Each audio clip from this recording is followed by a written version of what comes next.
Mesdames, Messieurs, nous sommes de retour avec Rorom Chantal et Thilou Jean-Paul et moi-même. Nous sommes là, messieurs. La semaine dernière, à pareille heure, si on nous disait qu'on allait avoir une toute nouvelle campagne électorale aux États-Unis, on aurait dit non, non, non, puisque Donald Trump menait la danse. Un mois par moment dans cette campagne, il ne faisait littéralement pas campagne. Il était sur son terrain de golf à frapper les balles de golf, n'est-ce pas? Et Joe Biden à faire ses incartades. Bon. Alors maintenant arrive une toute nouvelle Madame Kamala Harris, messieurs. Comme quoi une hirondelle peut faire le printemps ou même l'été, n'est-ce pas? Alors, ça va bien. Certains sondages donnent Kamala Harris gagnante, messieurs. Bon, on sait que, bon, les choses ne se comptent pas toujours en termes de vote populaire aux États-Unis. Il y a les grands électeurs qui peuvent changer la donne. Mais en tout cas, les électeurs démocrates ont une raison de s'énergiser et de participer à une véritable campagne où ils ont la possibilité de l'emporter, messieurs, alors que avec Joe Biden, avant le retrait de Joe Biden, c'était presque sûr, c'était écrit dans le ciel, que les démocrates allaient vers un échec cuisant.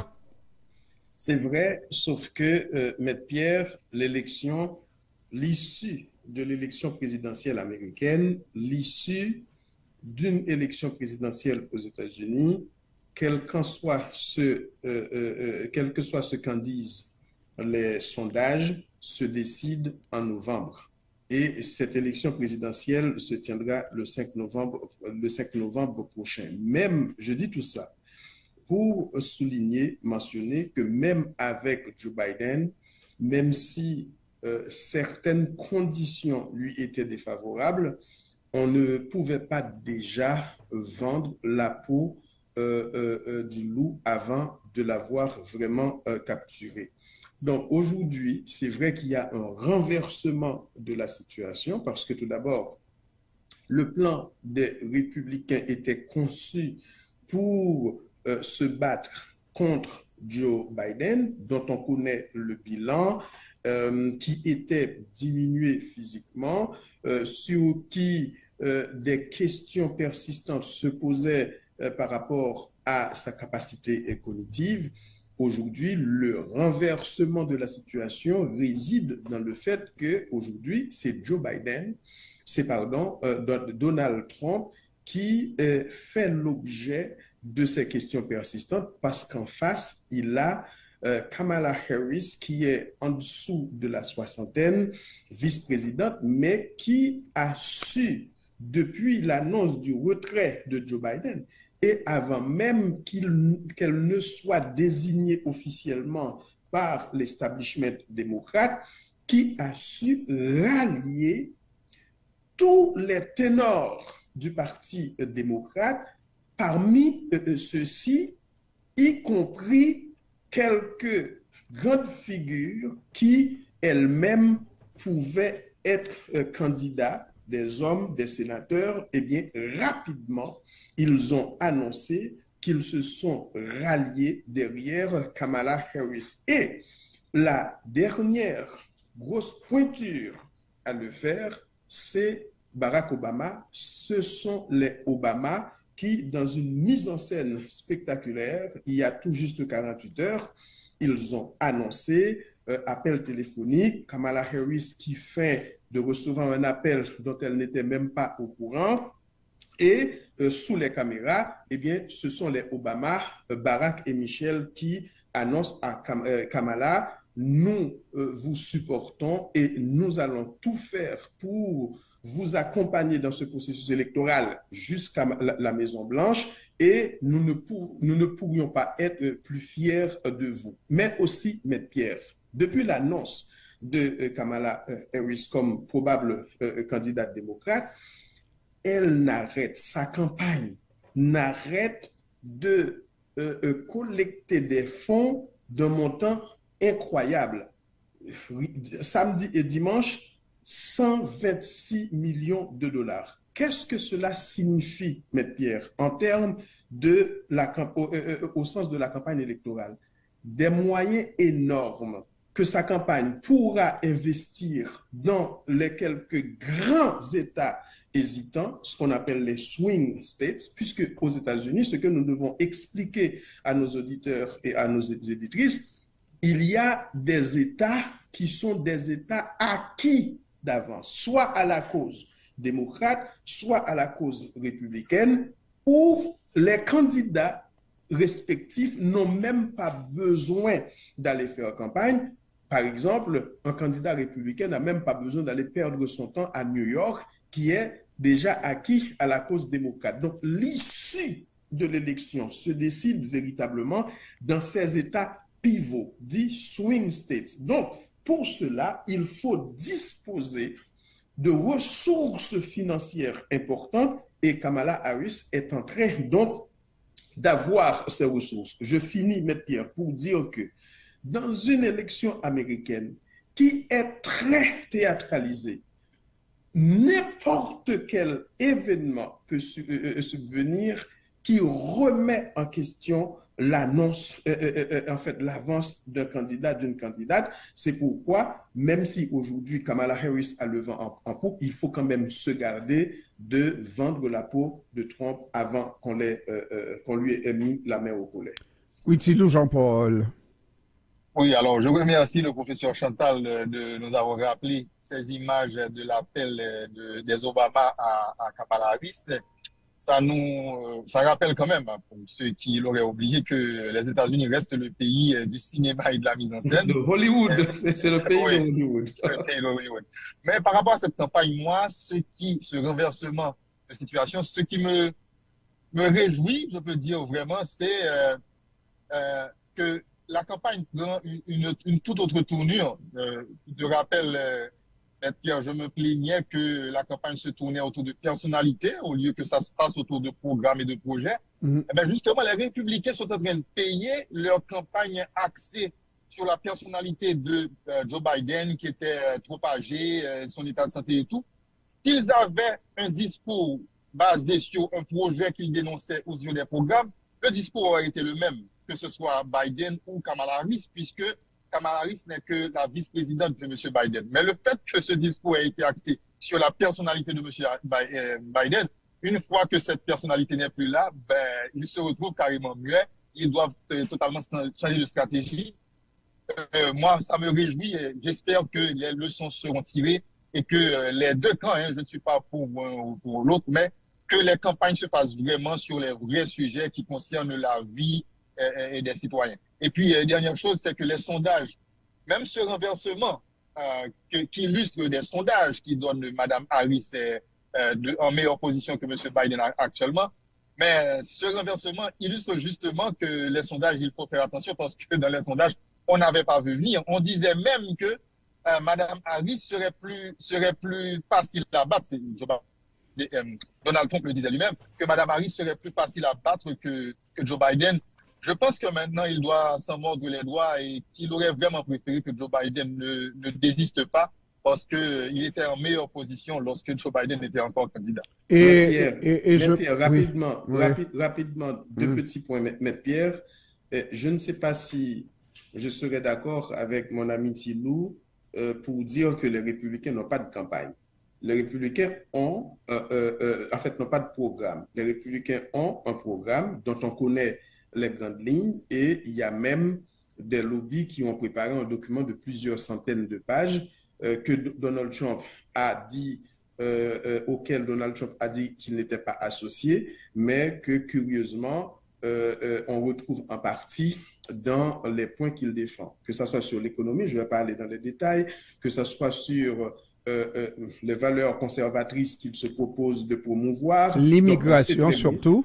L'immigration, par exemple, on sait qu'ils ont un programme, même si ils ont parfois donné l'impression qu'ils n'en avaient pas en insistant, et on ne peut pas le leur reprocher si ils estiment que la personnalité de Joe Biden était un point sur lequel ils pouvaient engranger des points, ils l'ont fait. Et l'autre chose, c'est que les sondages, Tilou, c'est un instantané.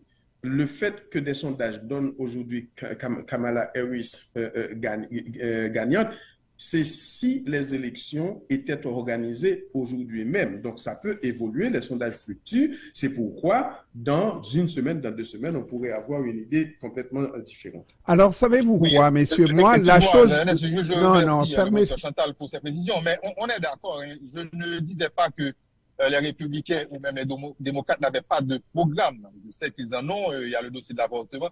Je disais qu'ils n'en parlaient pas. Et dans les discours, la campagne n'était pas vraiment axée sur les programmes, mais plutôt sur les personnalités. Et je me réjouis que ça change maintenant. Et j'ai dit, vous avez tout à fait raison. Et j'ai dit même,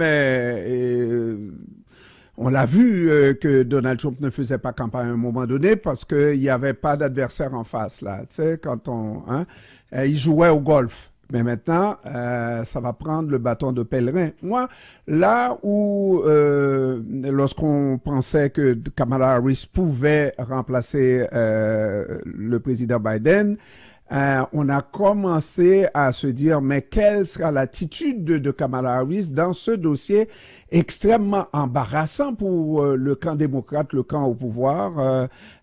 C'est cette guerre entre Israël et le Hamas, n'est-ce pas? Quelle sera la position de la vice-présidente? Mais la vice-présidente, candidate maintenant à l'élection, a pris une position très ferme et différente quand même de Joe Biden, en disant non, je ne peux pas faire semblant de ne pas voir ce que c'est et il faut le dénoncer, etc. Et de manière très ferme, hein? De manière très ferme. Je pense que avec une telle position, parce que le président Biden a perdu des deux côtés dans ce dossier-là, que ce soit du côté des Juifs, que ce soit du côté des Palestiniens. Mais là, Kamala Harris prend position, même si Donald Trump a une position ferme qu'il n'exprime pas ouvertement, mais on sait ce que c'est que la position de Donald Trump. Et Kamala Harris a pris sa position en disant ce qui se passe dans Gaza, c'est inacceptable. Et ça, moi j'aime. Et je pense que ça... Moi aussi, j'aime. Il faudra peut-être attendre s'il y aura des secousses par rapport à cette position. Joe Biden a essayé, en tout cas on a eu l'impression qu'il voulait essayer de prendre une position ferme aussi par rapport à Israël, mais peut-être qu'il n'a pas pu résister aux secousses que certains disent qu'il a reçues de certains investisseurs de sa campagne, financeurs de sa campagne. Donc, définitivement, définitivement, pourra être ferme. Définitivement, être au pouvoir et dans une guerre, lorsque vous dites vouloir avoir ou voir l'établissement d'une solution, la mise en place d'une solution à 2 États, et vous dites que cette solution doit venir dans une entente, alors que l'autre adversaire, celui qui a le gros bout du bâton dans la chose, vous dit qu'il ne veut rien savoir d'une solution à 2 États. Je parle d'Israël. Donc c'est incongru. Est-ce que Kamala Harris s'est prononcée sur la solution à 2 États? Elle s'est prononcée en faveur de la solution à 2 États. Et non, mais les États-Unis n'ont jamais dit autre chose, sauf qu'ils disent que ça doit venir d'une négociation. Je ne sais pas, est-ce que Kamala Harris a dit quelque chose de différent? Elle s'est prononcée surtout, elle s'est dit préoccupée par le sort, par ce qui se passe à Gaza, par le sort. Elle ne peut pas fermer les yeux et puis il faut de manière ferme, là. Il faut qu'il y ait quelque chose qui se passe dans ce dossier-là. Et qu'est-ce qu'elle peut faire? Elle n'est pas présidente, là. Elle n'est pas présidente. C'est le problème de Joe Biden qui dit vouloir une solution à 2 États, qui dit vouloir protéger la population palestinienne, mais qui envoie des bombes à Israël. Et que font ces bombes-là? Eh ben, elles sont lâchées sur la tête des Palestiniens. Alors, vous êtes indirectement responsable. Vous n'avez pas de cohérence entre ce que vous dites et ce que vous faites, là. Merci, Maître Pierre. Je pense que vous faites un point excellent que moi-même je fais. Par exemple, j'ai fait dans ma chronique sur les relations internationales sur Radio-Canada jeudi dernier. Ça témoigne d'une incohérence totale. Pour Kamala Harris, il faut peut-être souligner que son mari, Douglas Emhoff, lui-même, il est d'origine juive et qu'il a beaucoup aidé. Permettez-moi de faire une petite... Mais qui n'est pas d'origine juive aux États-Unis? Je ferme. Donc, c'est vraiment un pays très juif. On connaît la puissance des lobbies juifs. Il y a deux professeurs qui ont publié un livre sur le lobby juif aux États-Unis que j'ai dans ma bibliothèque derrière mon dos et qui a fait scandale. On n'y touche pas, ce sont des intouchables.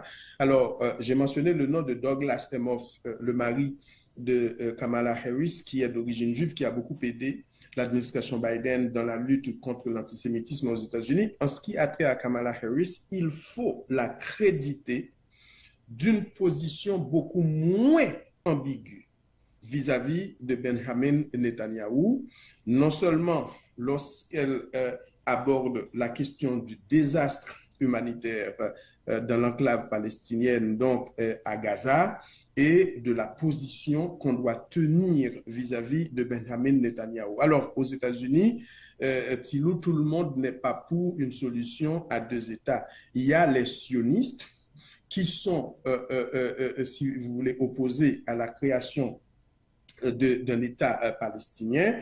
Vous avez vu comment le speaker, le président du Congrès américain, c'est lui d'ailleurs, il en est un, qui a invité donc cette semaine le Premier ministre israélien Benjamin Netanyahou aux États-Unis. C'était par l'administration Biden. Et justement, cher Thilo, il voulait embarrasser Joe Biden qui aujourd'hui a des relations extrêmement tendues avec Netanyahou, peu importe ce que M. Netanyahou, par élégance, a dit lors de sa rencontre avec Joe Biden ou bien lors de son intervention devant le Congrès, quand il a dit qu'il a vanté donc l'héritage de Joe Biden, ses réalisations, etc. Donc, ils ont des relations extrêmement tendues. Je vais, en terminant, souligner deux choses que je crois capitales pour dénoncer l'hypocrisie des États-Unis. Maître Pierre l'a fait très bien. Joe Biden, son administration, ont non seulement épousé la rhétorique officielle de Netanyahou, mais pendant longtemps ont bloqué toutes les initiatives dans les forats internationaux qui visaient justement à pousser Israël à avoir un peu plus de retenue donc, dans sa guerre contre le Hamas. Même si, en fin de compte, eh bien, les États-Unis se sont discrédités et ils ont peut-être compris la nécessité de ne pas toujours voter, de ne pas toujours bloquer ces résolutions, puisque finalement, il y en a une qui est passée aux Nations Unies. Ceci étant dit, et c'est aussi ça le mérite du point qu'a fait Maître Pierre, tout en prenant leur distance par rapport à Netanyahou, ils ont quand même continué à lui fournir les armes que ce gouvernement la plus d'extrême droite, le plus à droite de l'histoire d'Israël, ils ont continué à lui fournir les armes que ce gouvernement utilise pour écraser la population palestinienne. En fin de compte, c'est mon deuxième point, on a dit que l'attaque du Hamas qu'il faut condamner contre les civils israéliens était une attaque terroriste, mais, chers amis, la Convention de Genève de 1962 ou 1963 dit ceci. Lorsqu'une population est occupée, Maître Pierre est un avocat ici qui pourra nous éclairer là-dessus, lorsqu'une population est colonisée et de façon illégale, comme c'est le cas de l'occupation par Israël des territoires palestiniens, cette population a le droit légitime d'utiliser les moyens, y compris des moyens violents, pour se défendre. Donc, si on place la question palestinienne dans cette perspective juridique internationale, on doit résister à la tentation de qualifier de terroriste l'attaque du Hamas, même si on doit dénoncer toute attaque contre des civils armés. Et puis, Netanyahou, comble d'hypocrisie et de honte pour les Américains, fait aujourd'hui, comme Vladimir Poutine d'ailleurs, l'objet d'une demande d'arrestation de la Cour pénale internationale en raison de sa conduite de la guerre dans la bande de Gaza, tout comme la Cour demande l'arrestation de dirigeants du Hamas. Il est donc au plan juridique isolé sur la scène internationale, même s'il ne fait pas partie de cette Cour, Israël. Eh bien, les Américains n'ont pas hésité à le recevoir, à l'inviter. Et après, qu'est-ce qu'on va dire de Vladimir Poutine? Est-ce qu'on va demander à d'autres pays de ne pas recevoir Vladimir Poutine ou bien de ne pas l'inviter? Alors, messieurs, vous me permettrez de jouer mon rôle de directeur de la radio afin qu'il n'y ait pas de quiproquo. Nous avons toujours ici, dans cette guerre, condamné l'attaque du Hamas. Et puis, je peux comprendre les propos de professeurs, là. Et puis, je peux comprendre. Sauf que, comme attaque vicieuse, qui a pris par surprise, généralement, bon, ça prend pas surprise. Il faut pas annoncer qu'on va attaquer à telle heure, tel jour, à tel... Mais qu'on arrête des enfants, qu'on tue des enfants, qu'on tue des femmes, qu'on viole des femmes, ça pour moi c'est vicieux et sous quelle que soit la forme qu'on va l'utiliser là, même dans une guerre qui serait juste, moi je demanderais de le condamner. Quant à moi, et c'est la position de la radio, l'attaque du Hamas est condamnable. Mais Pierre, est condamnable. Mais et j'ajoute là, tu ne peux pas condamner l'attaque de l'autre si tu viens pour corriger cette attaque et tu en fais 20 fois, 50 fois plus. Ça là, si l'attaque du Hamas est condamnable, l'attaque qu'en fait le premier ministre israélien en Palestine, ben c'est une attaque tout aussi condamnable, sinon plus. Maître Pierre, la question que nous devons nous poser, c'est, en fait, ce que nous devons faire comme analyste, c'est la généalogie de la crise, de la situation. On remonterait trop loin. On remonterait à 70 ans et puis vous auriez raison. S'il faut qu'on le fasse, on le fera. On ne le fera pas ici nécessairement. Mais ce que je veux dire, c'est généalogie au sens des origines obscures de ces attaques. Qu'est-ce qu'on dénonce en Occident, y compris les amis d'Israël, depuis des décennies? C'est l'occupation arbitraire. Israël est en train d'étrangler la population palestinienne, est en train d'étouffer en provoquant des milliers et des milliers, la mort de milliers et de milliers de civils. J'ai cité une convention, le droit international, qui dit qu'en situation de colonisation illégale, une population a le droit de prendre des mesures pour se défendre. Et nous qui sommes d'origine haïtienne, nous en savons bien quelque chose, puisque si on devait user des moyens non violents pour obtenir, arracher notre indépendance aux Français et aux puissances colonialistes, nous n'allions jamais y arriver. Et vous savez très bien ce slogan « Coupez tête, boulet caille », ce que cela signifie. Alors, moi, je reste toujours avec la même position. C'est la position du directeur, messieurs. Pour moi, les deux sont condamnables. Cela dit, en parlant je l'ai dit aussi, Maître Pierre. Oui. Je l'ai dit aussi. En parlant... Je pense que vous avez dit, vous dites la même chose. Mais il y a une nuance. Il y a une nuance. On peut toujours, oui, mais on peut toujours expliquer, on peut toujours chercher à comprendre, mais de toute façon, je n'ai jamais entendu quiconque sur les ondes de la CPAM ne pas avant tout dénoncer la mort d'hommes et de femmes, de civils, d'innocents, dans un camp ou dans l'autre. Hein. Dans un camp ou dans l'autre. Merci Tilou. Je ne veux pas que l'insistance de Maître Pierre qui veut communiquer la position de la radio me fasse dire que j'appuie ces attaques. Mais les mots sont clairs, professeur Rogom. Les mots sont clairs. Moi, je ne veux surtout pas qu'il y ait de quiproquos et qu'on ne comprenne pas, qu'on dise, moi je condamne aussi la position. Imaginez l'hypocrisie des États-Unis, c'est vous qui avez parlé de l'hypocrisie des États-Unis.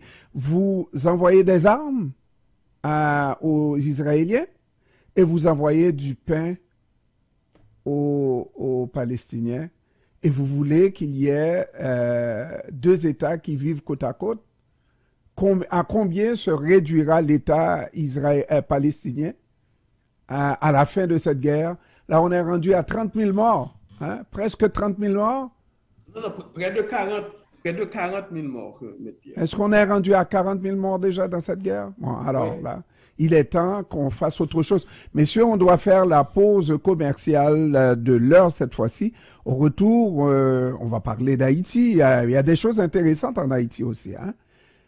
Restez là.